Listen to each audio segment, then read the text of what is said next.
Hey guys, welcome back to You Are Here. I'm your host, Danny, and we obviously are in a different setup today. It's a really exciting episode. Derek and I have been alluding for the past few ones that we were going to have our parents on, and today is the day Yep. on Father's Day weekend. So I'm so excited. Today we're going to be talking about the family's journey through through like a queer story. And yeah, so I am really excited. We obviously have also alluded to like just the whole process being very messy and very human Traumatic. and traumatic for us all. And But hard. yeah, but we are going to talk about it today. So I'm really excited and to Yeah. just get the parents' perspective and obviously my parents' perspective of this very just messy kind of journey, like all of us. So anyways, welcome, Mom, Dad, Eric and Welcome. Diana Hey. Gutierrez. Welcome. Thank you. Great to be here. Thanks for coming. Yeah. Yeah. Thank you for coming. Also, we have two other special guests. the Oh my gosh, puppies. so true. We haven't featured the dogs yet. This is Mochi. That is Holly. Our favorite pups. Yes. Our favorite children sometimes.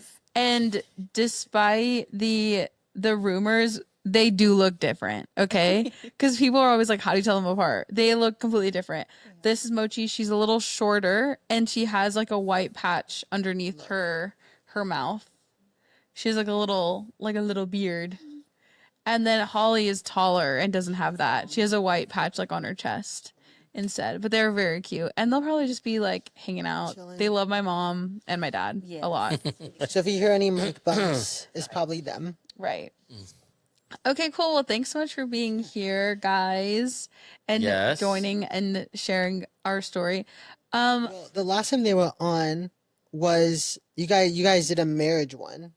Oh, okay. That was Oh, the last episode. you which guys was did. just audio, I think. Yeah. We got No, that invited was again. Yeah, that was audio. Yeah, that was only audio. We didn't do all this. That was a long time ago. Yeah, that was a long time ago, yeah. and we didn't do video No. because that was That long less ago. complicated. That long ago.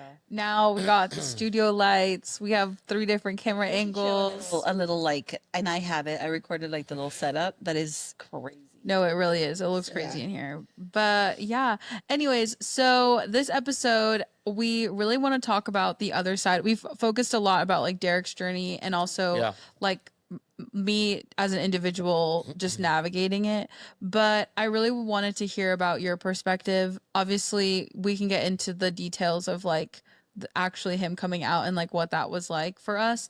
But yeah, I just remember you guys having a very just obviously different experience, and it's obviously been as well like years long journey of trying to like I guess it's a process of like untangling your beliefs, your faith, tradition, like Love. yeah, like it's so many things. So anyways, I would just love to hear your journey as people, and then also like as a couple, and then as parents would be great. What year was it? 20. My actual coming out, or when you guys When found out? we found out. Yeah. I think 2016, because that's when I started going to 2016. therapy. So at that time, I was working at a place that was a ministry. It's still a ministry, and I Say the name. remember. Huh? up, Say the Derek. name. And I remember just feeling overwhelmed, overwhelmed with like not knowing what to do. And I remember going to, at the time, my supervisors and talking to them about it, and I really felt like disqualified from ministry because I thought, okay, how could this happen in a home where you've been raised Christian, where Yeah. homeschooled you, like all the things. So Yeah. it was an incredible letdown. Like as traumatic Yeah. as it was for you, Yeah. it was incredibly traumatic for Yeah. me and for your dad Yeah. too. Well, I'll let him speak. But and I remember thinking of that, like certainly God cannot use our lives. Like this is like life over type of Yeah. thing, right? And I felt that way. And I remember them praying for us and praying, and just like inviting God into that space of like what it was going to look like to walk this out. And looking back now, I'm so glad that I was working at that place with the people that I had there Yeah. because they surrounded us with love and we needed that. I don't know where we would have been had that not No. happened. And rather than saying, yeah, absolutely, you failed as a parent because that's how you feel. Yeah. You feel like Yeah. you failed. You're right. It was so comforting, to Yeah. receive that. So I don't know about your experience. Yeah. For me, it was also traumatic, right? It was just as much as like what your mom said, it was for you. It was also for me, coming from the context, my context being like men, like growing up, playing sports and being around guys, like never in my wildest imagination would I have thought this. So whenever to hear that, that you were coming out, that you were in this space in your life, it was like I didn't know what to do with it. I think for the most part I just detached from it. And I didn't want to I didn't know how to deal with it. Being a believer in Jesus, knowing what I know, of scripture, and the way I processed that in my own heart, what scripture said, I didn't know how to navigate that. And that it was like shame. It was like what did I do wrong? Like I didn't know what to do. And it was it was, I had like a big question mark in my heart. Like I didn't know what to do. Um and it was a long time before I knew what to do. And hopefully today we'll I think we're going to get into that too. I don't think nothing Yeah. prepares you, like, because Yeah. when you have a child, like, you have all these expectations and dreams for your child, but you never think like, oh yeah, well, and like, as growing up Christian, right? It's just not something that you're prepared to Yeah. face. And I think that it took us by surprise. Mhm. It Mhm. did. It took us Yeah. by surprise. I think the other thing, which I can't remember, and obviously if you don't want me to get into it, like I don't have to, Derek, but the other thing that what made it extra difficult was when we found out about all of this, it was also like you were trying to like actively like unalive yourself. Yeah. Like you really, it was a lot of like self-hatred on top of also being gay. Yeah. So, which like obviously being gay was like just thing. one thing Yeah. on top of like compounding Yeah. things. And like, and I think all of those things kind of like fed into each other, of course, but that also is what made it extra traumatic for us all, because it was like, oh, like you're gay, but you're also been like, you hate being alive. Like that's the issue. Right. And so obviously, again, I think it was just really traumatic. And we all also have alluded to like you being stupid for like a long time before like we all found out. And we found out as a family as well. Yeah. And it was because you were like putting yourself in danger that we found out. And that's also the other layer of like, dang, like you really were so unhappy with being alive. And that was like the other piece that Right. I think hurt us all so much. And I think we also in the moment we reacted with like do or die, life or death kind of thing, because that's what it felt like. Like it felt like if it didn't get through your system that like you like your life mattered. Yeah. And like the only way, which is so annoying, the only way that we were taught to do that was be like, you either like turn or burn, like, Yeah. which is so stupid because it's like Right. that. Why does Yeah. that help anyone? Yeah. But anyways, yeah. So it's like, did I leave anything out? Do you want to add anything? No, I mean, I think guys are more concerned that I was like, I will say if I need to edit it out, I will. That was like actively suicidal, Right. plus that I was cutting. Yeah. Yeah. I think that was the part that you guys were more concerned of Right. in the moment than me being gay. Right. Yeah. Right. Because why would a parent care at that point if a child's gay? Right. Like, Yeah. honestly, Try to Yeah. unalive Yeah. themselves. I think that one of the things that really affected us is coming to terms with like the fact that that you could potentially unalive yourself. yeah, And how much pain you're in. And even though we have always been a close family, what was so hard to navigate was that season of you not coming to us and Yeah. sharing, so you didn't feel safe Yeah. in Yeah. sharing with us. And yeah, that was incredibly hurtful. yeah, I think that if we would have had those conversations with you growing up and maybe being even more open and inviting you into a Yeah. space of like really sharing where Yeah. you were, how you were feeling, Yeah. I often wonder like what we would have had avoided. yeah, For sure. If we would have avoided you going through that season of your life where you were really doing things Yeah. that to hurt yourself, Yeah. you know. And that is one of the greatest regrets that Yeah. I think that we have. So now in the space that we sit with parents that or families that are navigating this, we're able to give them the sad parts of our story, Yeah. the hard parts that are able to help hopefully parents have better conversations with their 11-year-old, with Yeah. their 8-year-old Yeah. that we failed in having with Yeah. you both Yeah. growing up. And just having like an open communication. Like no topic is too hard. No topic is out of bounds. Like it's like having the ability as a parent to sit in those hard conversations, like the conversations that are uncomfortable. Not only hard. I mean, they can be hard or soft or whatever, but just maybe even conversations that we don't agree with, that we feel make us feel so uncomfortable, that we're able to provide the space for our kids. That's a game changer. And I think that for the most part, like your mom and I, and like me specifically, it was hard for us to cross that bridge, right? Of that topic of being gay, or the, you know, Or whatever. yeah, or whatever those were hard conversations for us to have. We didn't have the mental space, the heart to even, the language to even approach that. So even just thinking about it, it was so uncomfortable, you know, to think about it. But that's, as a parent, that's what we need to grow into. We need to grow into having the capacity to talk about those subjects. Like if you feel uncomfortable talking about a subject, guess what? You need to talk about it. Yeah. That's a good indicator, right? So I think that, like your mom said, we would have done a much better job, you know, creating that space for you and for Danny also to just be able to bring any conversation, and we would be okay. You and not feel like all of a sudden when you talk about something, like the room changes, right? Like the atmosphere, but it's okay. It's just like another topic, and we can tackle it. Yeah. So Yeah. And I think one of the things also, like growing up in church, like you're always just told that like being gay is wrong, being all these things.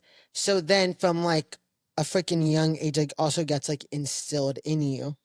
So then like you really like, especially I think when I was, I'll edit myself out if I have to saying this word, or I'll just bleep it. Like when I was suicidal and cutting, like I think all those things that in good, not even faith, but what the church said was like what was going through my mind.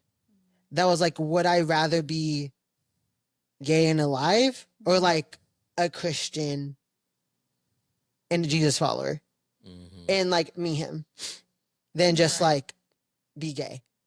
And I think that's a very scary place to be. so hard. But I also think like within that too, like all the, like, because we were super involved in the church that we were a part of for years. Right. And I think even in that, like they had a whole series about like marriage. And because I think that's when I think same-sex marriage was going to get, it was going to be in court. Or Like legalized. Yeah, legalized. Court. What Yeah. am I? And I think they had a series about like what marriage looked like, all these things. Because I think was it 2015? It's Obama. Yeah. 2015? Was Obama 2015? I don't know, somewhere around there. It was 2015 because then Hillary and Donald 2016. Yikes. But I think within that too, I just like learn how to do church. Right. Like hide it. Like hide it. Like hide it. Like I learned how to hide the things, how to hide like how to hide everything. Then like just be honest about it. And I think that was one of the things that like was bad. And no, also when I was cutting and suicidal, like those two things also, I also had depression that was undiagnosed. Right. So also I think that also fed into that too. Because all of a sudden I had these huge feelings that was like, what the heck? Then went to therapy. And then then he literally said, go to the doctor. Went to the doctor, got blood check. They said, your serotonin levels non-existent, which was crazy. And then made way more sense after all of that. Right. So you have like mental illness and Yeah. depression, then coupled with, of course, Yeah. what you're experiencing already. it was a match made in hell. It was. Yeah, family It was. tension Yeah. and, you know, Yeah. hiding it. Yeah. Yeah. Yeah. So I think for me, I remember like, you know, discovering your phone. Yeah.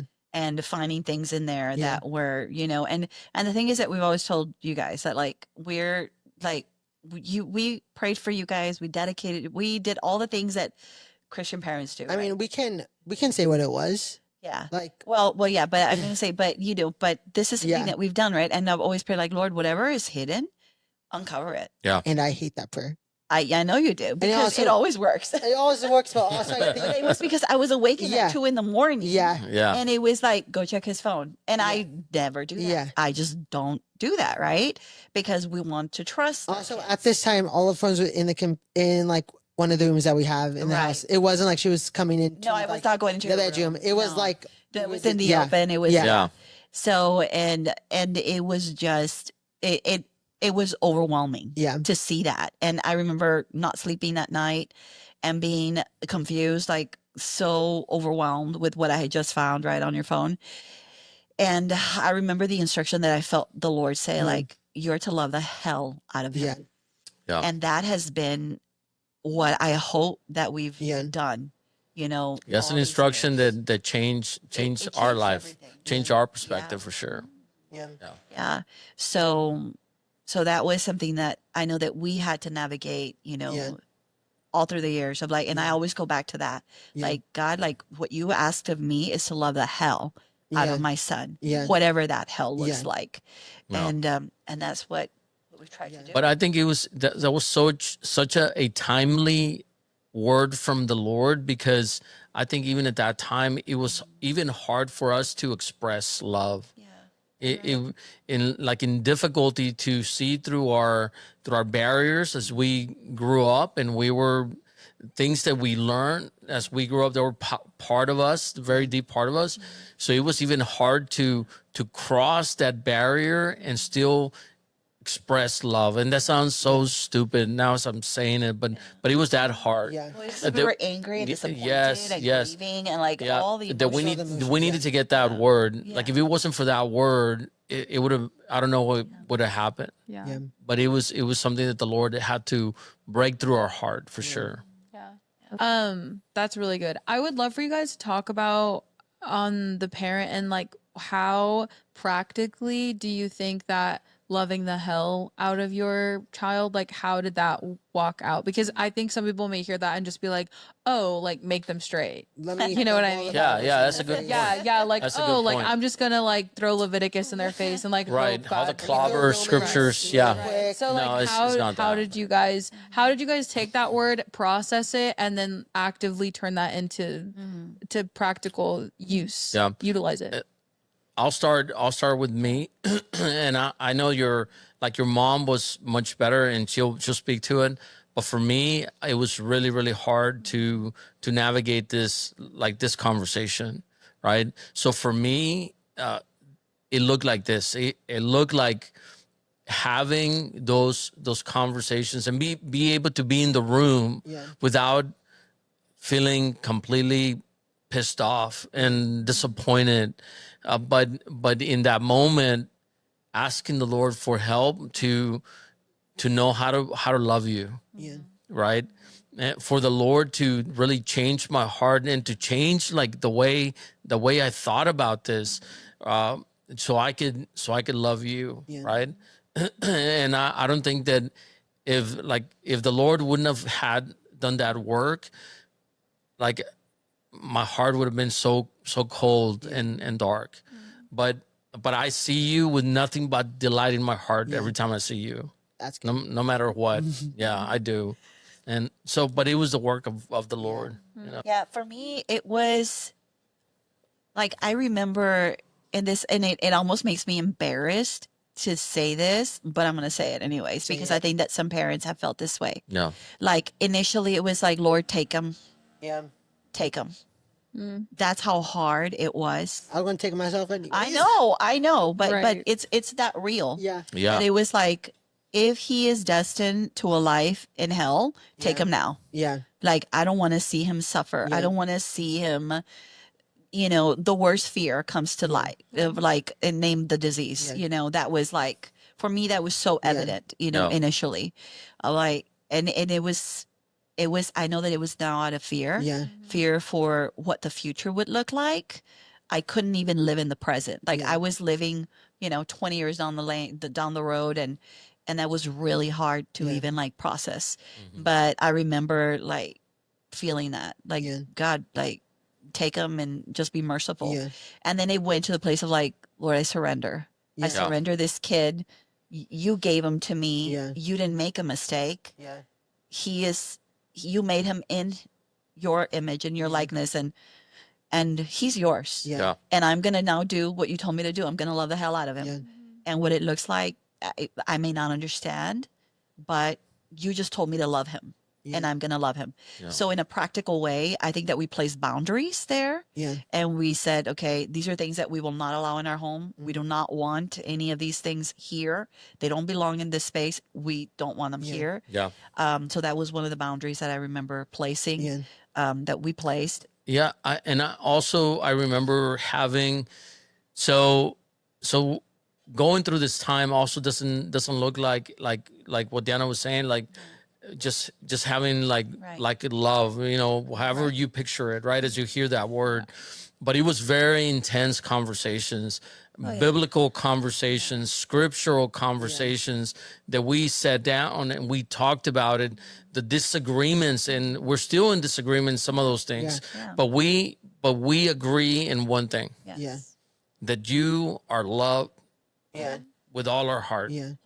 We agree on that. Yeah. We might disagree in so many things, but we know that we have tried that you and expressed everything with our heart, that we love you to the core. Nothing that we see in you misses the mark with our love. Everything we see that we love you and we care for you. Yeah, But it took a lot, Yeah. right? for sure. Yeah. Yeah. Getting hard. No, that's really good. I do remember that season, and it was like Yeah. a lot in this living room. A lot. It was It like didn't look like this, every though. single night. Well, that's why we wanted to have it here, because this is where a lot of the conversations even. Yeah. Yeah. Not on this couch though. That like that every single night it felt like there was like it was WWE showdown of Right, like right. ideas and expectations and Right. grief and anger and Yeah, confusion yeah, and yeah. homophobia and like Yeah, literally yeah. every conversation For like sure. every single night. And it was really like I think exhausting was the other piece of it, because I feel like the three of us, we were all just like so confused, you know, because we had all these ideas of like what we expected and all these just disappointment, et cetera, et cetera. And to just be met with like what felt like the complete opposite from someone that like we thought we knew so well was just such a shock to the system. Yeah. But I did want to touch on like homophobia actually for a little bit, because I think a lot of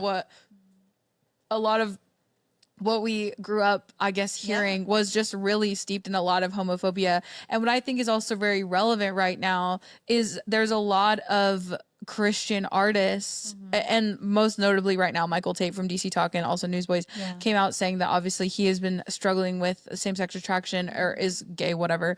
And there's so many like sexually misconduct allegations and also like, you know, proven cases against him. But I think that thread of homophobia in this whole conversation every time doesn't allow the margin to have conversations that are about a Christian sexual ethic. Oh, I love because that so you're talking many about that. Yeah, because so many men like hide these desires or don't ever bring them to the surface. So then, and what do we know about scripture? Bring your confessions to one another that you may be free. Right. Yeah. So it's like, well, if no one's talking, no one's getting free. You know what I mean?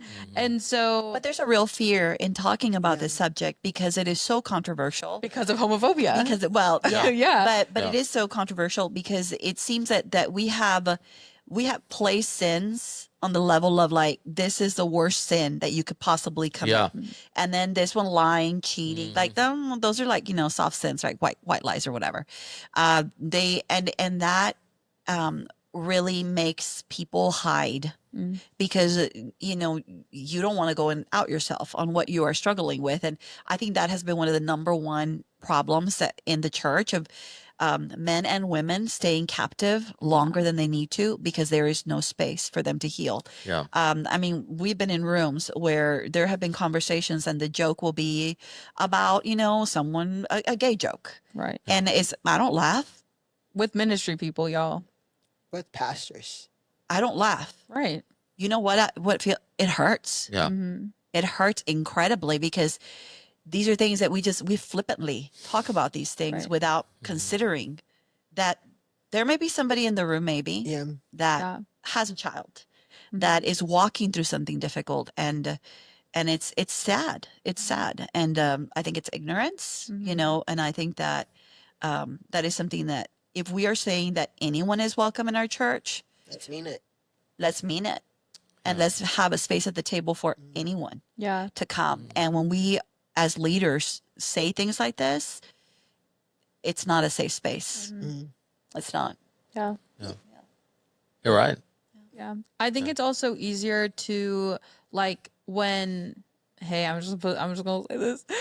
When you are struggling with anything, not Right. just like, a same-sex attraction or whatever. When you're struggling with anything, the easiest way to get the attention off of you is to deflect, Yeah. Yes. to crack jokes, Yeah. to like make it not a big deal so people don't look closer. Right. But ultimately, like the people that are making the jokes, like the calls coming from inside the house. Do you know what I mean? Like it and I'm saying it's not every time, but I would say like a lot of the time that's like what's feeding that, impulse. Or I think that we whatever. all have to examine like the condition of our heart. Right. Yeah. Do we really have space for people that are different, for people that don't look like us, don't talk like us, are not sexually oriented like us, whatever, to really come as they are.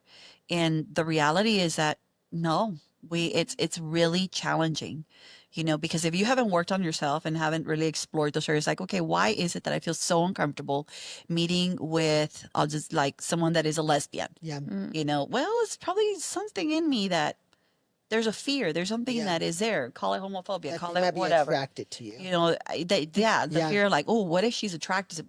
I mean, why would I feel insecure being a married woman? It doesn't even make 'Cause you're sense.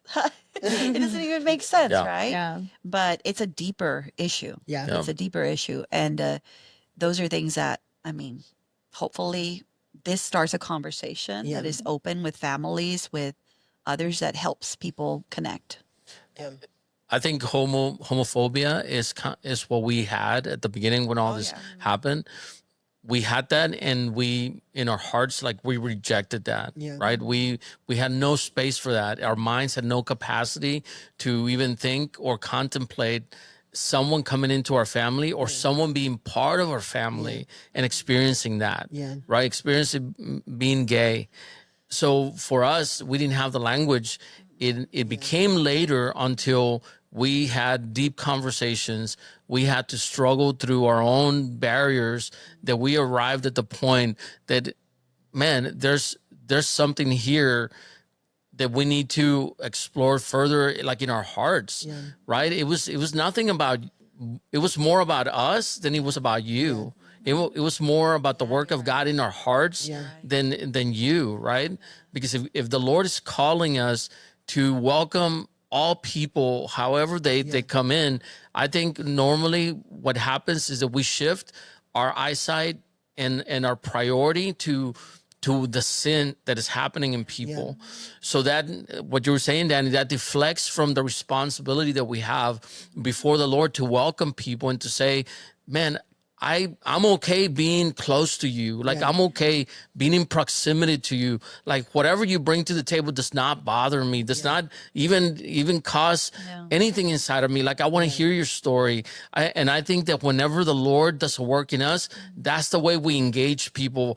We kind of forget about the sin that they're walking through, what we call it, the sin or whatever you want to name it. but we're able to approach and we're able to create that moment to share a conversation. And the Lord is the one that works in our hearts. But we want to be, if ministry is about people, it's about receiving people, then we have to be okay of people that we disagree with, people that look different than us, people that are broken, people that we don't understand. It's okay for them to come, right?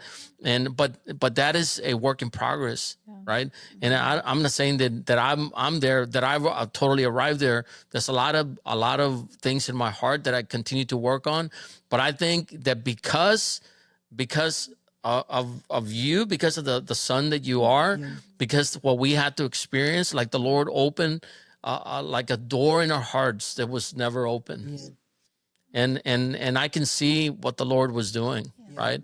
But not only a work in our life, but a work in your life too, right? Well, I was thinking, when before you were born, we would pray that you would be a hammer in the hand of God, and eventually you started a ministry or a company that was Every Name, where you would actually use a hammer and hammer identity and words and all that right into a necklace. But I think that it was really, you were meant to be a hammer in our own hearts too, to change us, to help us see the world in a different way. As your dad said, like, we still don't agree on some things, but we do agree on the love that we have for you. And I was thinking back, as your daddy was talking about the movie that had come out, the one of the circus, can't remember. The Greatest Showman? That one, The Greatest Showman. And I remember the song. You remember? Yeah. This is me. This is me. I can't remember the lyrics, but When the sharpest words want to cut me down. and then what else? Anyways, On the sin of the flood, gonna drown them that one. out. That one. Yeah. Fake fans. Fake fans. Danny, you can count on Danny to know all the lyrics and the song. I saw that movie 4 times in theaters. So we love that movie. Yeah, it But was I good. remember after seeing that movie, and I remember having the conversation of like that when she sang, that spoke to your dad's heart. Like, I need to love Derek for who he is. Yeah, I remember. Without adding anything, taking anything away. And it was such a deep, like the Lord spoke to him through that movie about how to love you in spite, despite. And I think that he came to that place faster than I did. I was like, no, let him burn. Hell and brimstone. So, but it was just different. And he was at that place like, no, I'm going to do that. Even though God had given me the instruction to love you, I was like, no, I'm mad at him. Why? Right. But still, but I remember that movie being something that we talked about, like he wanted to do that for you, and it started a journey. Yeah. But it's been a journey. And I mean, I feel like there was a period that like it was like we didn't touch the subject whatsoever didn't. after. Like I think for like maybe like 2-3 years, it was just like a off topic. We're not going to talk about it. We're not going to do anything about it. But also something that I love too within that, because like then it was a 2016 or 2016, maybe like 18, when I'll say it, I don't care, when Thea Lizzie moved in with us. Oh yeah.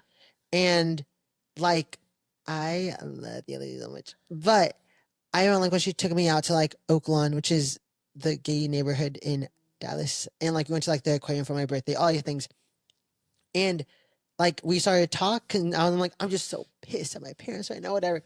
And she's like, hey, she's like, show grace for them, show grace, and literally that like stuck with me throughout the entire process.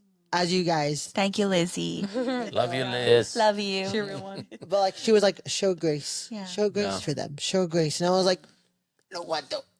But I think like that actually like really helped me to be like, they're still unlearning things. I'm like, they're learning really slow though. And I think like even in that, like, I think I needed her to be here. And I think you guys need her to be here without you guys even realizing it. Right. Yeah. To like, and so that way I could like not be scared. Yeah. Yeah, you're right. Yeah. I think as we're talking about this, I can't stop thinking about, I feel like a key to navigating this journey in particular, but obviously like more, but if you are a Christian, is humility. Like that is really the key for us all. And like and every time people ask me like, oh, like who are your parents, what do they do, and like I tell them briefly, but I do always say, because now you guys see, like you guys truly are like so amazing as parents, and I can't even look at y'all. I can't even look at y'all. But like I really am just so, and obviously like we've been I don't know, life gets messy, gets ugly, but I'm like the greatest honor of my life is I get to be your daughter, and I get to, live time walk with you guys through this and see you guys be partners in the really like hard messy things. Dang, y'all got a single tear. Y'all got a single tear, and that's enough. But yeah, I'm so thankful for that. But really like the key, okay, fine too. But the key is really the humility that you guys walk through this journey with, and also your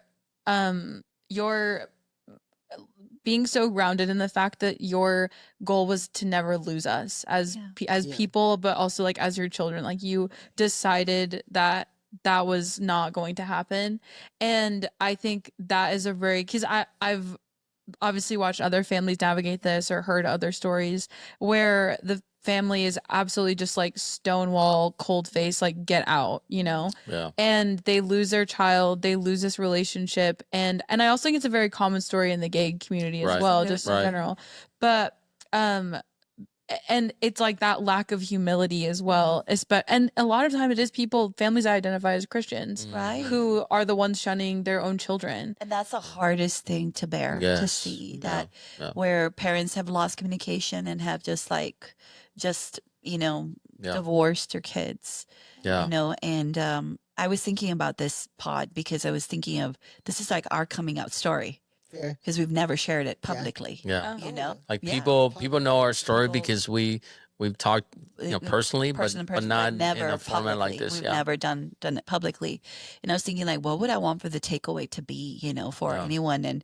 And I'll speak directly to the camera, and it would be for kids that have grown up in Christian homes, and that maybe your parents have rejected you and you no longer have a seat at the table. I was like, I want to invite you to our house and to our table and to have a seat at our table Mhm. and allow the Lord to begin the healing, Yes. because we're here to give you that mom hug and that dad hug that maybe you've missed, Yeah. because that is important. That is the heart of God towards all of us. Yeah. So you're invited to our house. Right. Okay. So I think the other piece of this conversation that I think is really crazy, speaking again to the humility thing, is like, what gives you the right as a Christian to decide where the hard lines in the sand are? Do you know what I mean? Like God was speaking through donkeys, and we're deciding like Leviticus is the law. Like actually, like we're back in Old Testament. in like 4 BC. Like, you know what Yeah. I mean? Like it is just, I think that's the other piece is really crazy. And obviously people have different upbringings, convictions, whatever. So like obviously navigate that. However, but I do think like there's an element of like, as a Christian, you step into this reality, this new kingdom, with the understanding that you were saved from so much. Do you know what I mean? Like there was so much grace extended towards you. The least you can do is swallow your pride Right. and just welcome people in, Yeah. and deal with it, confront those uncomfortable things.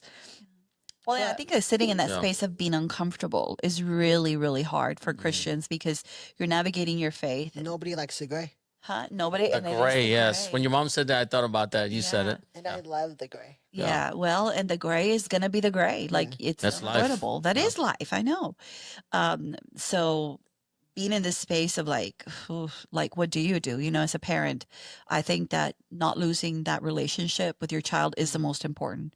It has to be, and for everything else, like I've never known of a kid, of a family, of a member that has been living their life, living it out loud, and then just saying, oh yeah, all the people screaming in the streets and saying burn in hell, that made them come to the Lord. Yeah, It was actually God's kindness that will always lead us back to repentance. It was for me, it was for your dad, it was Yeah. for all of us. Right. Yeah. But what if, that's the key that God will use to bring someone back.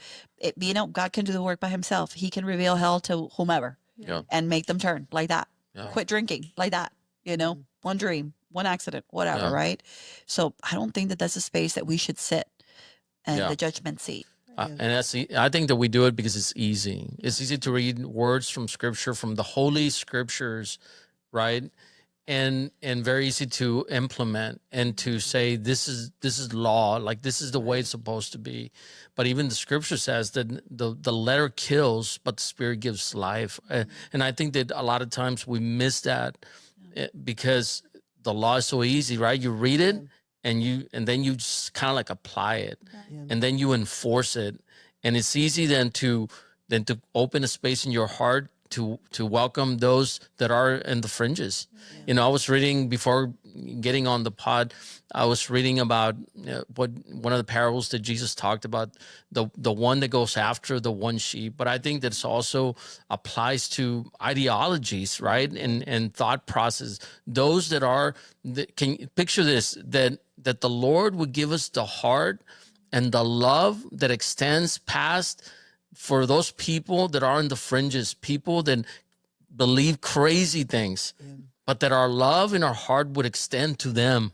Yeah. Because that we would go after that one as well, right? That is like a heart being changed. And aside from all the things that we can do, that your mom and I do, and like in ministry and can do, our greatest responsibility, our greatest ministry, our greatest thing that we would drop everything for is right here in this pod. Yeah. Period. Not the The pod. He's end. talking about us. Yeah. Just, Yeah. Yeah. but no, like I know that if I have like a rough day or whatever, I can always just go to like the office and just walk in and just sit. Except if you just sit on her chair, if you know her office, you know the chair. Because that chair, I have literally sat on the floor before. Yeah. Like literally just like plopped in. I said, she's like, Senator, I said, I'm sitting on the floor straight up. Because that chair holds the magic powers of making people weep the moment they sit down on it. It's spiked with the spirit. It is spiked with Yeah. Yeah. God, it's so good. Yeah. It's so good. It's funny, yeah. And it's like and that has always been my dream, like to create a safe space for people to come no matter who you are and sit and like lay it down. Yeah. Lay it down. And I think I remember like going through this process too. And I remember, you know, your daddy and I talking and him saying, like, I need to see Derek like any other guy that comes and talks to me.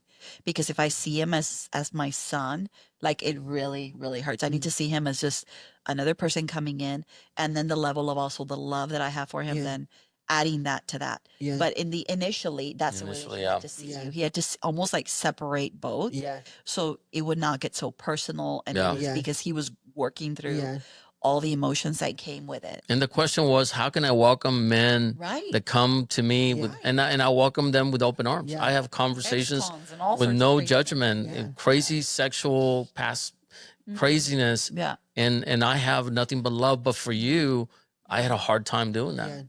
So initially, I had to see you like that, like one of our men that comes in broken, and then later, like the Lord started to really shape and mold my heart to say, now Because of the song "This Is Me." yeah, Shout out, Grace. yeah, No, right. Born this way. Dad, may I recommend "Born This Way" by Lady Gaga as well?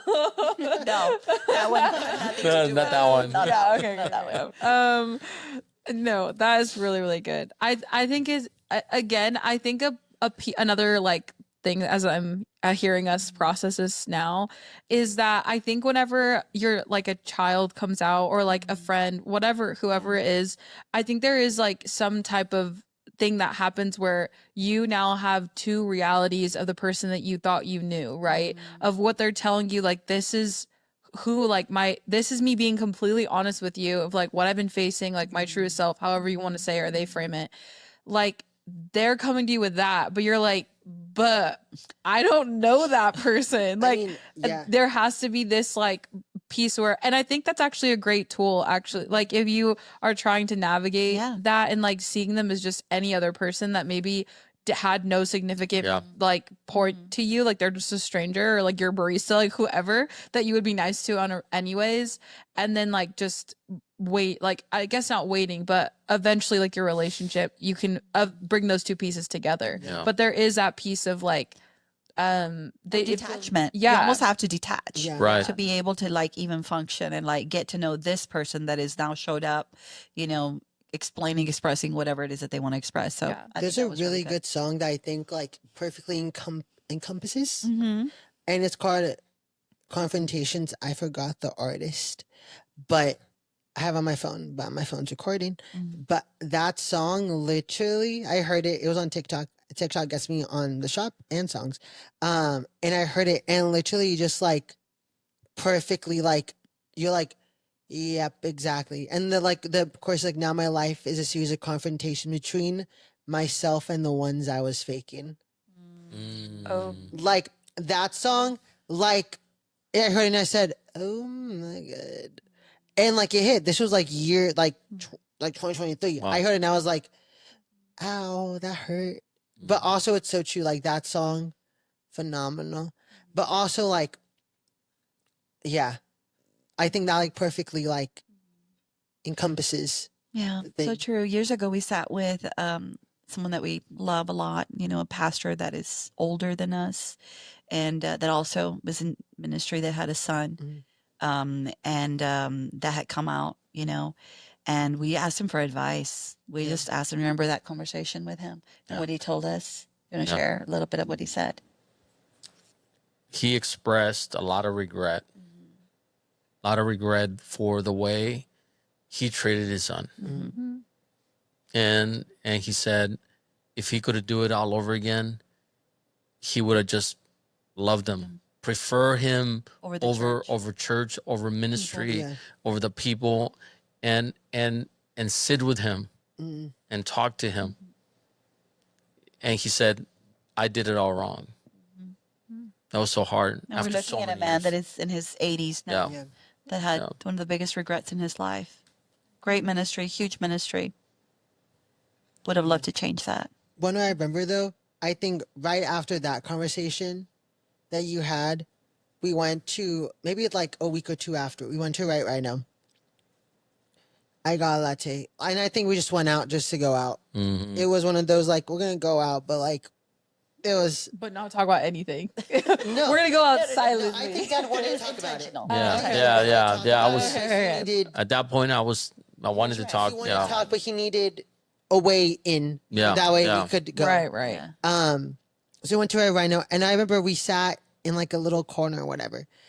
I got a cookie, but and we talked, but it was like I'm gonna forget. That was the first time I saw Dad actually get like choked up, and like actually like I remember that. you all choked up, and I was sitting there because like he wasn't emotional then. He's a fully integrated man now, but back then he was not. Thank you. There was like only Thank you. 2 times we've never seen him cry. So just he's fully integrated now, but at the time he was not integrated. He was just not integrated. But like that was the first time that I like saw you actually get like choked up as something that like, and it wasn't anger or anything. Like it was like literally out of like, I know you like I don't want everyone to feel that way. Like you just went in, but like that's something that like back of mind, like a core memory. Yeah. Yeah.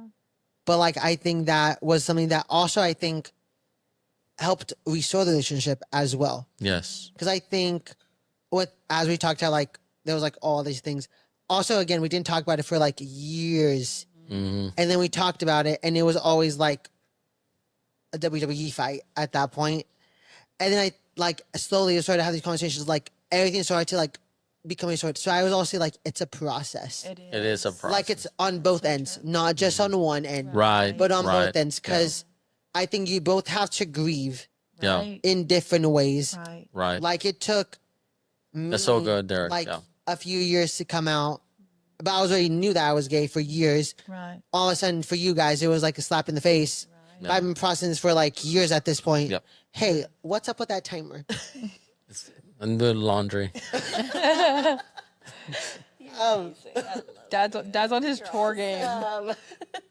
But like, and I think right after that, that's when also like relationships started to be restored and like between all of us. So Yeah. true. But again, it took time. Yeah. I love what you said, that it is a process. Yeah. Yeah. Because when all of this happens, you're in shock.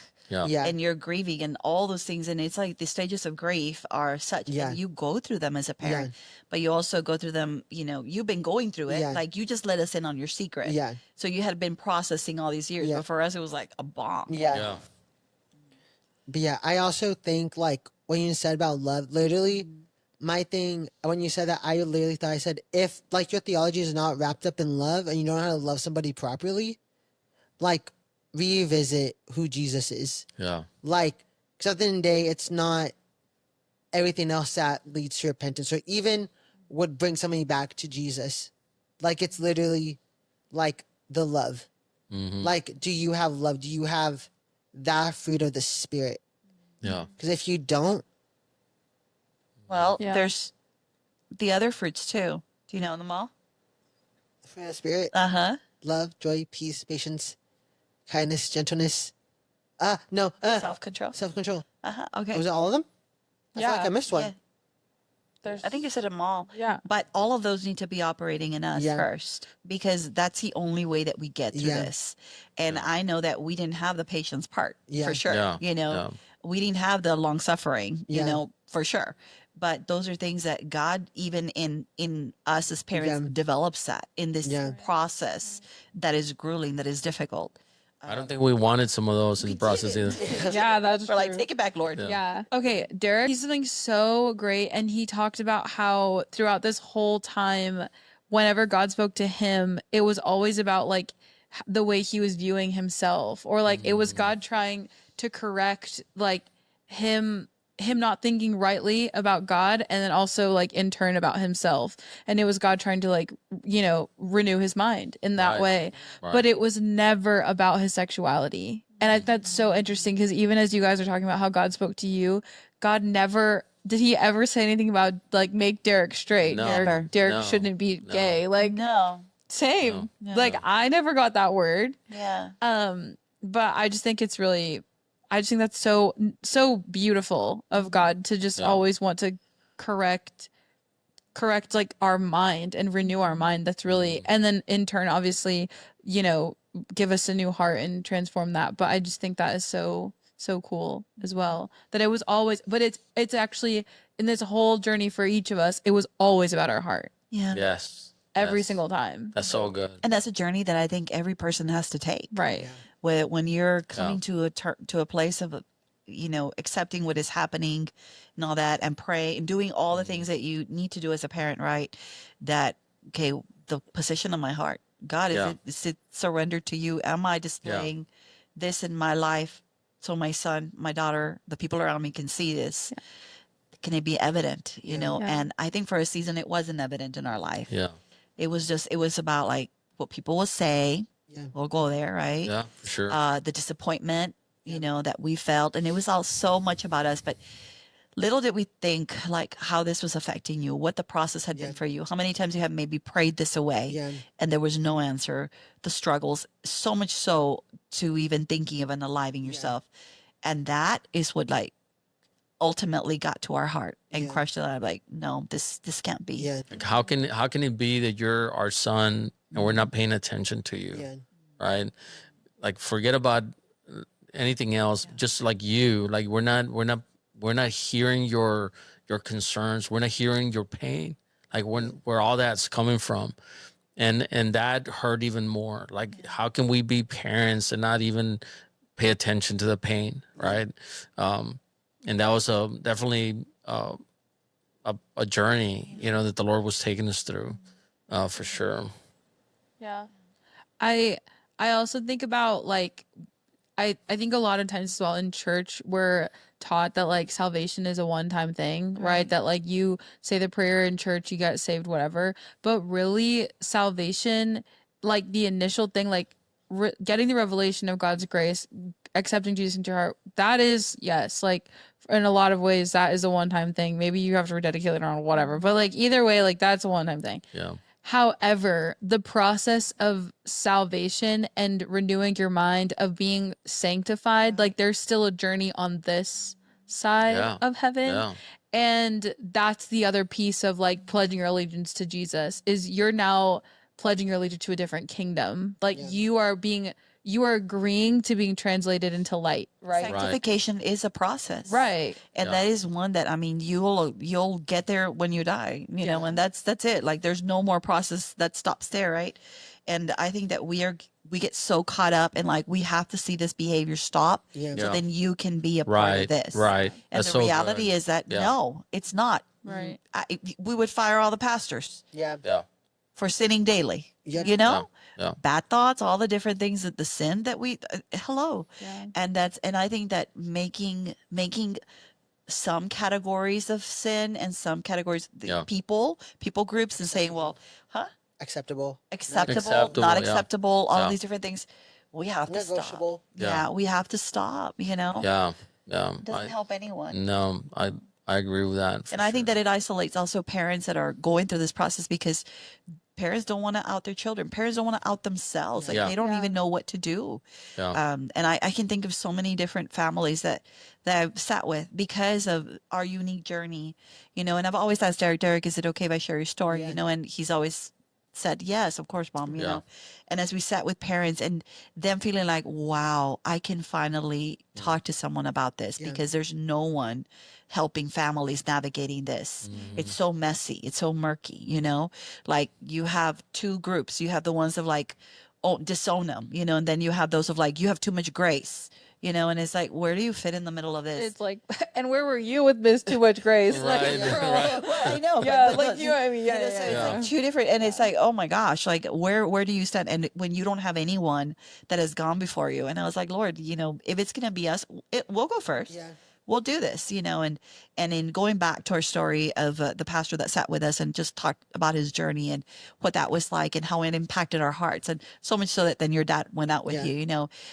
Well, I got to be good friends with his son, and his son changed my life, you know, and oh, You can talk about it. I don't want to talk about it. I know. He was amazing. It was amazing. But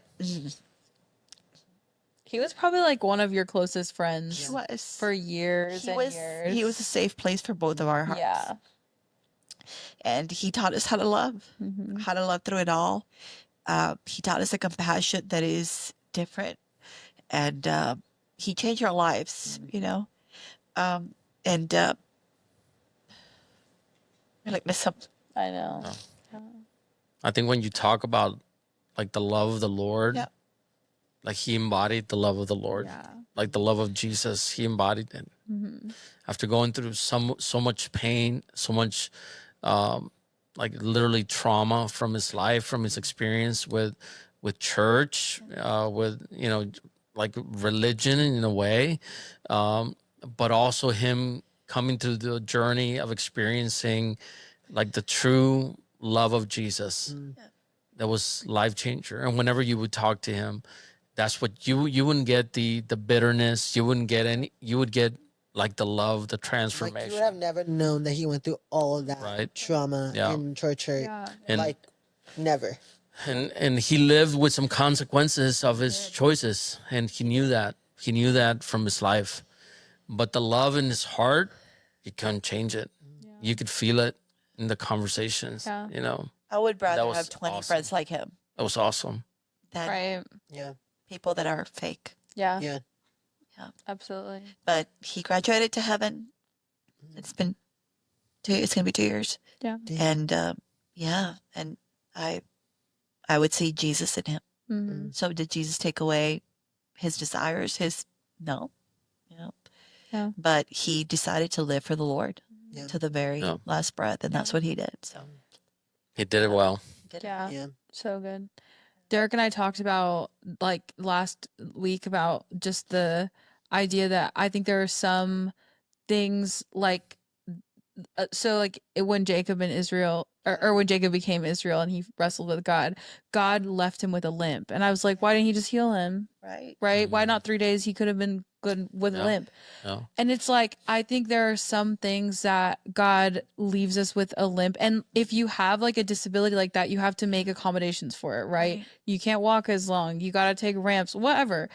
yeah, so there's like things that you have to work around it, and I think there are some things that are maybe a consequence of sin. I don't know, maybe I don't know. I don't know anything, like, at the end of the day. Yeah. But whatever, like, wherever homosexuality comes from, like, either way we have to deal with it. Right. And if you choose to be a Christian, then I think that's something that you are choosing to live with this limp, right? And that, like, you get to choose what you do with it, you know what I mean? Yeah.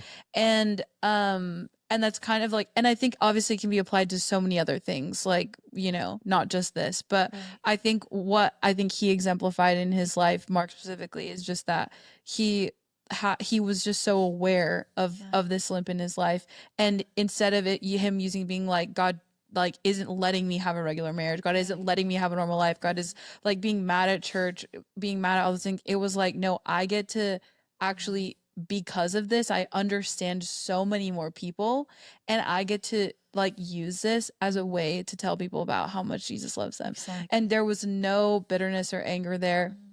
And obviously that came with like decades of pain and trauma, Yeah. which is the other like piece of it, that it's not like a pretty romantic thing. It's like a struggle. It's a wrestle, just like Jacob and it turning into Israel. And so I think that's how I've been, I guess, processing it now, of like just thinking about that. And that's great, because that's the reality of life, right? Like, I love what you said. Then that is something that is here, and now we get to live with, right? We had like the season of our life that was very difficult, you know, coming to the knowledge of this with Derek and navigating that season. But not only Derek, what is it like, the quantities of people that are experiencing like walking this life with all the questions, with all the rejection, with all those different things. And what are we going to do as believers in Jesus? Are we going to keep like rejecting this demographic because like they don't align with what we believe, with like the things that we're able to welcome? And that's kind of hard, because then if you go down that path, you're going to be sitting in a church all by yourself in a room, and you should not even be there. Yeah. You know, but is this idea that the Lord wants us to open our heart to the way He loves, and the way He loves is hard to put it in words, but He gives you the capacity to come close to those that you disagree with, those that are considered like the lepers in our society, right? The population, the Christian faith, and so many times the church isolates and puts them away. I mean, the love of Jesus comes close and touches them and says, "You're welcome. You can come in. I receive you. I'm here with you." And I think of all the things that we can do, that is the love that we want to emulate, the love that we want to connect with. Connection, nearness, come near. That's good. Have you guys gotten like a common question from families who come to you with like children who are like, who say like, oh, I think I'm gay, or like identify as this? Is there like a common question or like a concern or fear that you have heard a lot, or that we haven't touched on, or maybe we have and you just want to reiterate? I think one of them is like their salvation. Like that is the biggest one, like for parents that have children that are queer, that are gay, you know, that it's like, well, are they even saved? Like, do I need to cast a devil out of them and things like that? Like, what is it, you know? And the reality is that God created this world with Adam and Eve, and that's, I think, one of the biggest things too, that parents feel like failures. Like, how could I have a gay kid? Like, I love the Lord, guilt. serve the guilt, all the things, right? And what I always take them back to is like, well, if we had a perfect father, right?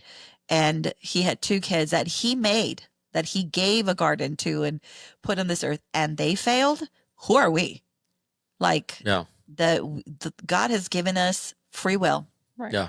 For our blessing and our detriment. Yes. You know, and the reality is that their walk with the Lord, their testimony is something that we can't expedite. We can't really, we train up a child in the way that they should go, right? And when they are old, they will not depart. And we see that in our friend's story, but he was old. He was old, right? And that's a promise of the Lord. So just that promise is one that I think parents, sometimes we forget when we're in the thick of it. And allowing our children to walk this life and make those mistakes, make those decisions that are going to be of blessing or of detriment to them. It's going to be their testimony for them to walk out. And I think that we get to be there to love them through it, pray them through it more than anything, and then watch the Lord still accomplish what only He can do in their lives. But we hold ourselves to the place of God, and sometimes being the judge, and we're not that. God never asked us to be that. Yeah. So I don't know what I think. I think walking through this, you realize that even though, I mean, your mom and I we've been in ministry for all our life. Like, we've been in church, we've been, youth pastors, we've been, pastors, and led ministry, until today. I mean, and I think that it's very easy, if you don't have an experience like this, very easy to say this is this is the way you should do it. This is the way you should now. And I'm pretty sure, I hope that the people listening to this and watching this know that this is our story. Like, we didn't know what to do. Like, we didn't know, with all the scripture, with all the sermons, with all the messages that we taught, that we've heard, that we studied. Like, we didn't know how to do this, right? We had to listen to the Lord and really walk through the most challenging things in our family, navigating this, but also in our heart, right? And so, if you hear anything about this podcast, this is our story. Like, and it was tough, making sense of scripture, that to be personal to us for these moments that we shared in heartache and tears and questions and all these things. And I think that what we took from that is what the Lord offers to us personally, right? His love and His unmerited favor to our life, right? And you get to see a picture of what Jesus did for us. That He came and died for people that He knew already, right? That were imperfect, that would not receive Him. There were all this craziness in their heart, and makes me so much more grateful to the Lord, right? As I deal with people, as I talk to just men in my life and people that we get to minister to. So I think both is humbling and is very, very scary, because it's honest. But I think going through this process too, we're at a place like really nothing scares us. Yeah. It's like, okay, just Right. bring it. Like, what are you going to tell us? Like, we've gone through a few things in our life that we're like, all right, just bring it. Like, come, bring whatever craziness you want to bring. It doesn't scare the Lord. It shouldn't scare us either. Yeah. And I think the other part to parents too is we've had questions of like, hey, well, my daughter, my son, came out and now they want to get married. Like, should I attend the wedding? So that's a question that comes up too. Dang, you find a boyfriend and girlfriend that fast? Well, That's crazy. but like, well, like, Yeah. can I, like, they've lived their life and now, Yeah. like, how do I navigate this? And I think the answer for us is like, don't lose relationship. Yeah. Like, don't lose relationship with your child. Like, what is more important at this point, and we haven't crossed that bridge. Yeah. I hope, we never have to cross that bridge, but should we cross that bridge? Like, what would it look like? It would look like not losing relationship with you ever, Yeah. and that's it. So whatever it means for the parent, then they need to do that, something that their conscience allows. I don't know. Yeah. Where does your, I guess, like, theology stand in terms of like homosexuality, LGBTQ, whatever? That's a good question. Let's start. It's I think the theology deals with what the scripture talks about. Love God with all your heart, your mind, your soul, everything that your being is, but also love people.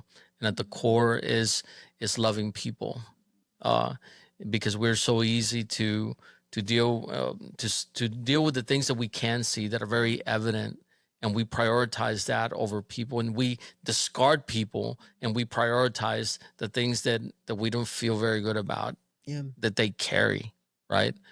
And I think that's like the core of the heart of God, to receive people, to love people, right? And the Lord will take care of whatever He needs to take care of. And I think that if we dive deeper into relationship with people that we disagree, I think the Lord will make a way for us to speak into their life if that comes about, that we need to speak and share scripture and life. But that comes later down the road. I think that we relationship. relationship. Yeah. Relational equity. Right. Yeah. Right. And I think that so many times we feel the urge to correct behavior Turn right or off the burn. bat. Turn yeah. or burn. Yeah. Right off the bat, we met a person. We met a person for a couple of hours. We want to correct them already for whatever. Wait a minute. Who are you? Right. But what if you sit down and listen to their story and ask them questions? Spend more time. Maybe the Lord will open up space for you to speak into their life. Maybe not. Maybe you're just like a part of their life where you can demonstrate the living gospel. Yeah. Right. Not just by words, but with actions, with proximity, with conversation. I don't know if that answers, but I mean that's what I take from this, what I've learned. Yeah. So I agree with your dad about loving people just as they are, as they come. Now, scripturally, biblically, theology wise, what do we believe? We believe that, God created marriage between a man and a woman. Like that doesn't change for us. Yeah. Are we able to welcome different people that have different perspectives? Absolutely. So that is something that we'll go back, and that's where we can agree to disagree. Yeah. Yeah. And that's okay. That's a tension that we're okay. willing to have Absolutely. forever if Yeah. need be, but what doesn't change is that we will love you through it all. Yeah. And then that's what we're here to do. And we're not scared to meet people that No. disagree with that. Exactly. And we're okay with that. Exactly. So Yeah. bring it. Right. Yeah. Bring it. And we're just going to love you too. So, yeah. That's good. Yeah, I agree. I was thinking it's just funny that like so much of like the crux of the issue is like even with you talking about Derek being like if he's gonna go to hell, like all this stuff, Right. as if the people that you heard that from know that all those people ended up in hell. Right. Do you know what I mean? Like Yeah. I feel like that's just like a silly part of this conversation. That's like we're so afraid of something that we actually don't even know the answer to because it's none of our business. Yeah. And like, it's not my business to decide. Like I'm not just like you're to not, my core. you're not out here as a Christian sifting people who's Right. going to go to heaven or who's like I'm not God's you're not bouncer. the arbiter of Right. who's going to heaven or yeah, not. like so I just think I think for me my theology is definitely like the same thing is I've just realized like there's actually so much I don't know Right. and even more so there's so much that's not my business to know. Yeah. Like all that I can control is me. I also always say this, and I think I've learned this through this process as well, that everybody has the right to ruin their own life. That's And true. it's like at the end of the That's day free will. It that's is free will and you get to decide if you want to be there when and watch them do it. Yeah. You like worst case scenario, right? And obviously it has not gotten to that place yet, Right. or hopefully ever. but also, no. But I do think like that's the other piece is like even as Christians, everybody has a right to ruin their own life, and you get to decide what how close you want to be in proximity, right? Should the chips fall where they may. But I think that we've never even like deterred from the truth. Like we've always sat with you and told Yeah. you and spoken to you and told you like what we think and all of that. And you've always given us space to say that. And on the end, and also you've told us like what you think, what Yeah. you feel, all the different things, Yeah. right? So, but we've come to that place throughout the years of like Yeah. getting to a place that we can have those conversations that are uncomfortable, Yeah. for all of us to have, but still like you don't persuade us and we don't persuade you. Yeah. It's like we're gonna hold this tension and like let God continue to do Yeah. what only He can do in Also, our lives. we're all meant to live in the tension as Christians. We are. Yeah. Like- yeah. Doesn't matter what it is. Like we're all meant to live in that tension. yeah. Mm. In Bible college, they called it the now and not yet. Like like when you sign up to like believe in Jesus, you automatically like you're a conscious of like this eternal kingdom while living in this like temporal one, basically. And it's like in that tension of the now and not Yeah. yet. And there's a lot of things, and I think this is like a now and not yet kind of conversation. Is there's a lot of things that you can extract from it and apply to your own walk with the Lord in regards to like someone coming out or being gay in your life. But then there's also a lot that like you don't know. And it's just that's what it is, and you just have to commit to that tension. But I was gonna say, in all the scripture that I've read and every encounter that I've read with that people had with Jesus, he never made them choose. You know what I mean? It was just he met them, and then Where they were at. Yeah. and he never Yeah. made them choose. Yeah. If not, he gave them more agency, like go and sin no more, like Yeah. go and keep, or like keep on, like you know what I mean? Like he wasn't saying like, are you saved? Can you say this 3-step prayer? Yeah. Here's like the gospel cue, Yeah. whatever. Like he wasn't doing that. And I think that is obviously everything Jesus did is so inspiring in like a way that we should aspire to live as well. But that's what has always stuck with me about people encountering Jesus. And they were met with compassion. Yeah. Right. They were met Yeah. with kindness. There was no stones in Jesus's hands. Mhm. On the contrary, you know, and unfortunately, as a church, we've met people with stones. Yeah. They're that quick are- to throw. and we're quick to throw them out through our mouth. You know, maybe they don't come from our hand, but they come through our mouth, and they're coming straight from our heart. Yeah. And that I've yet to see someone And I turn. feel like those stones can even just be like you said, a quick comment Right. by like a pastor or a leader or something like that. That can be so quick. But like if somebody's passing by who is, and they hear it, there's a really good song called something. I forgot. Oh, what a musical episode today. Right? Oh, Um, can tell that we really like music in our Um, family. she plays saxophone. In case you didn't know, guys. My dad was a break dance. Break dancer. He used to Yeah. be in choir also. Choir. I only Give sang. us some bars of this old Give us hammer. I only This Old Hammer. That was my favorite song.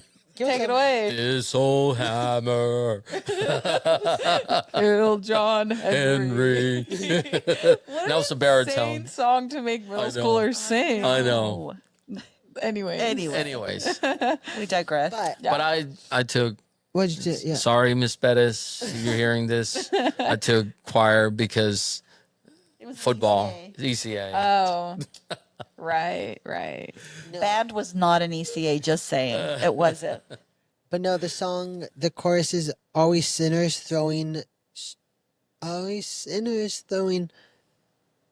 stones like in a glass house, basically. Listen, that song, so good. Like, and I think it's so true. Like, if you think about it, like, if everybody's like glass, because it's fragile, like, all of us were very, Yeah. and then if you go and throwing stones, like, somebody's gonna break. Yeah. That's true. Yeah. True. Do you guys, very last question, do you guys have any resources for people to check out that helped you guys like process and navigate this journey? This conversation, Oh, we're just gonna Yeah, girl, I'm hungry. okay. Space at the Table. Great book. It's not a Christian book. It's not I a Christian. recommended that book. Really? Yeah, literally all the episodes. Every episode. recommended. You should read it. Okay, and People Or to Be listen to Loved. it. I think Yeah. People to Be Loved is one of my Also, favorite. Present Sprinkle. Right. Present Sprinkle, yes, one of the Sure. the great resources. Have you read Yeah. Embodied?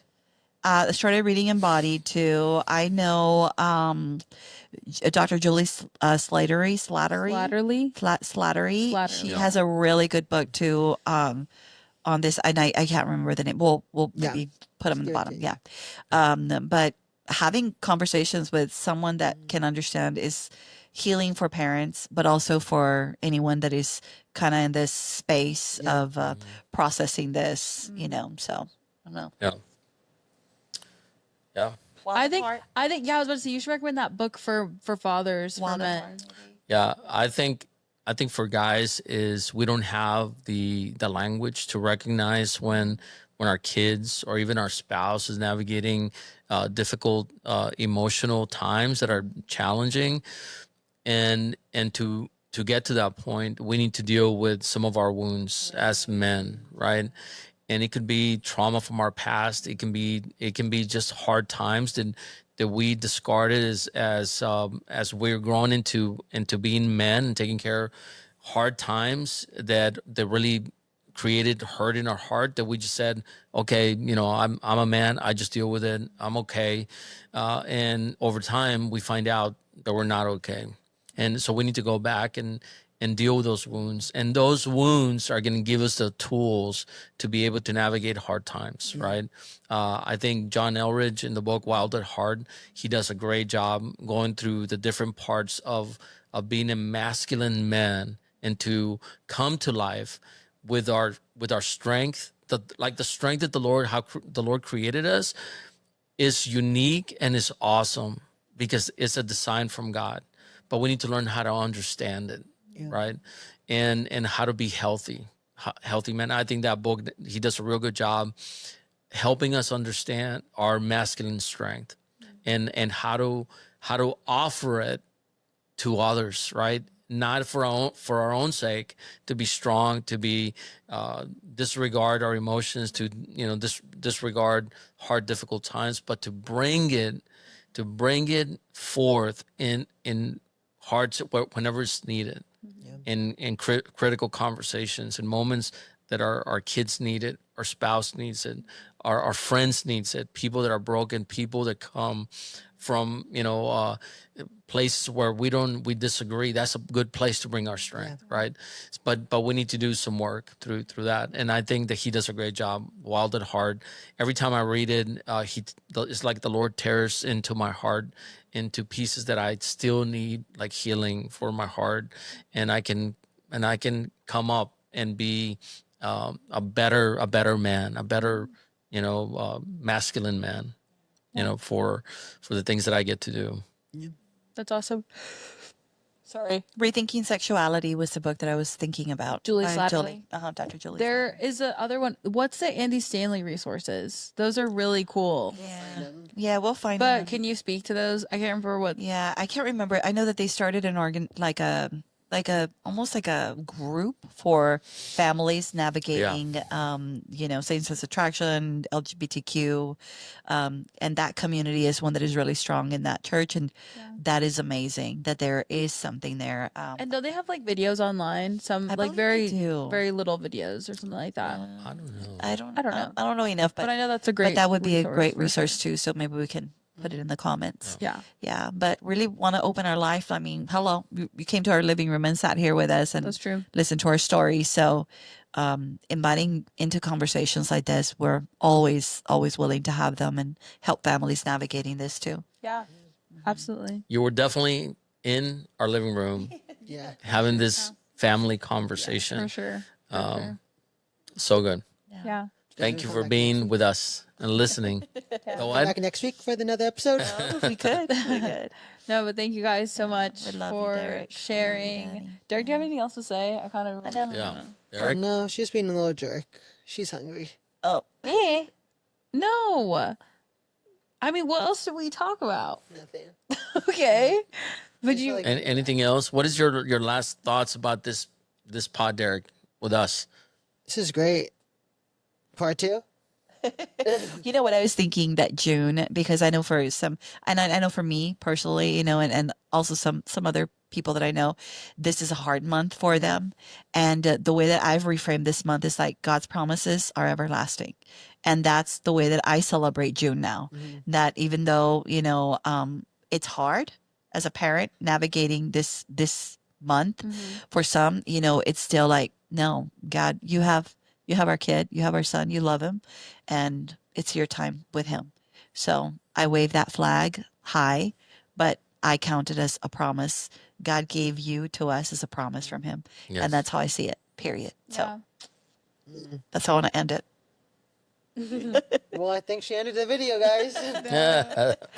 Yeah, that's really good. I see it as a chance to have a conversation. Everyone's talking about the same thing. Hello. Yeah. Everyone's talking about It's an this. Like, opportunity. I'm gonna talk about it too. Like an I want to talk about opportunity. it. Yeah. And so that's why it's like this whole month I wanted to focus on pride and I wanted to focus on LGBTQ stories and the journey and the mess, the process, whatever. The gray. The gray. I feel that this is an opportunity for the church Absolutely. to find our strength in coming to wake up, but coming close to this conversations, approaching this conversation, having the courage to discuss, right? To bring it up, to talk about them. This is a great opportunity because the church has the greatest love that the world has ever known. Right. which is the love of the Lord, the love of Jesus. And if we can tap into that, the world will be transformed no matter what Yeah. comes in, who comes in. Amen. Thank you guys. I thank love you. you so much. It's also, we're filming this on Father's Day. Yeah. So everyone drop a happy Father's Day in the comments for my dad because he rocks. I was grilling some chicken. I'm Yeah. doing laundry. I'm doing all No, this stuff. like All the he's, chicken that he ate. he's killing it. He's killing it. But yeah, drop a happy Father's Day. And thank you guys so much for listening. We really did want to just make this a very like welcoming, open, chill space to have this conversation that is obviously, there's a lot of emotions, a lot of stories, a lot of maybe things that trigger you, but still I wanted us to have this conversation. So I hope you felt seen and understood. Maybe you are leaving with more questions, which is awesome. Leave in the comments. And true. We can make more episodes, but yeah, if you want to see my parents again, that'd be awesome because they're amazing and I love talking to them. If you liked our dogs, let us know. But yeah, thank you guys so much for listening. And don't forget to subscribe to the podcast and to like the video, comment, and you can follow us on Instagram at youarehere.pod. And follow us on Spotify and iTunes. Right. Wherever you're listening. Yeah. Okay, I think that's it. Yeah. Yay. Well, thank you guys. so much. Love you. Bye. Bye.